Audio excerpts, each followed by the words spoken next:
chief guest, honorable teachers, dear parents, and my lovely friend. Good morning to you all. I am Sudhiti Paudel from class 6 Today I stand before you to speak on the topic education is a foundation of a life.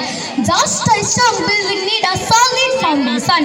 A meaningful and successful life can only depend on good education.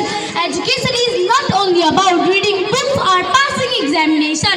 It is a process that shapes our thinking, behavior and character.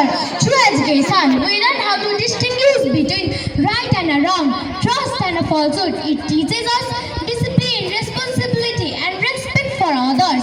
An educated person does not live for himself or herself, but also contributes to our society and the nation. Education opens the door of the knowledge and wisdom. It helps us to understand the world around us and prepare us to face challenges with confidence.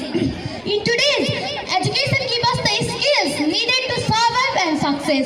Whether one wants to become a doctor, engineer, teacher, farmer or artist, education provides necessary guidance and the direction.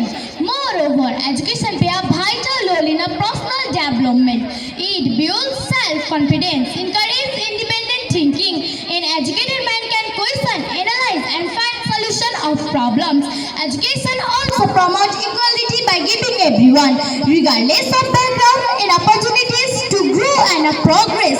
Education for a nation, education is a backbone of development. Educated citizens help in building a strong economy, maintaining peace, promoting innovation. History shows that developed countries has always given top priority to education. Therefore, investing in education means investing in a bright future. In conclusion, education is a truly foundation of life. It empowers individuals, strengthens society, and make our life easier. An educated man can question, analyze, and find solution of problems.